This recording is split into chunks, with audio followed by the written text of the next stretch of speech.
Hey, didn't you used to have an expression machine? Yeah, I had an expression for a really long time, and then this new machine came out, and so I got one. Do you like it?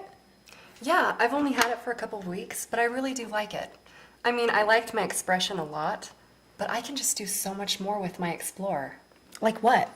Well, I really like that I can use my iPad with it. Plus, it seems to cut through just about anything. Yeah, but I really like my expression. Do you think the new machine's worth it? That's how I felt about my expression too. But when I got my Explorer, I was just blown away with all the things that it can do. Like what kind of things? Well, like I said, it can cut through just about anything, even thicker material like leather. Wow.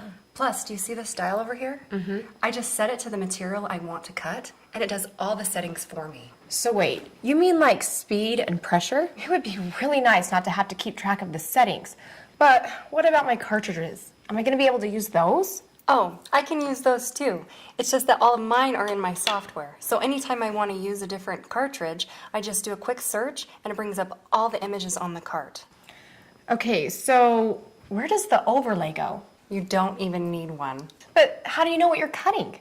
Well, that's one of the best parts. You just lay all of your cuts in the design space and then you can see everything you're cutting all at once.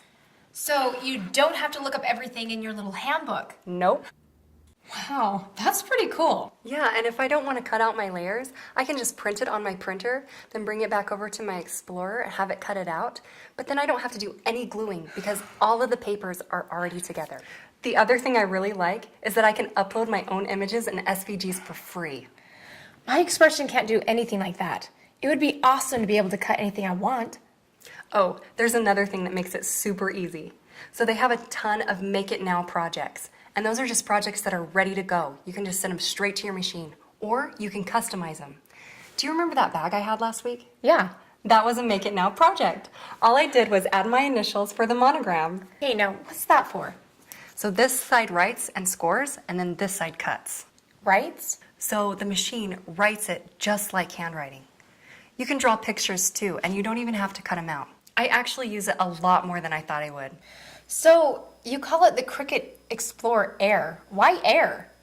Oh, that's because it has Bluetooth capability. So I don't need a cord to connect it to my laptop or my iPad.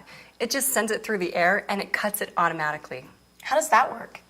Well, there's an app for it and it's free. So I can design anything I want just like I would on my PC at home. But I have the convenience of being able to take my projects with me because I always have my iPad. That kind of sounds like the Gypsy. It is, but it's way better because not only is the screen bigger, but it's also in color, plus I can drag and drop my images. And it also saves all of my stuff to the cloud. So that way I can swap back and forth between my laptop and my iPad. You do have an iPad, don't you? Yeah, I take it with me everywhere. But how do I load my cartridges onto my iPad? The cartridges are actually linked to your Cricut ID and then delivered over the cloud. So once I've loaded a cartridge, I have it everywhere I go. Okay, so it cuts all kinds of stuff, does the setting, plus I can use my iPad and all of my cartridges and I don't have to pack them around? I think it's time for an upgrade. You're gonna love it.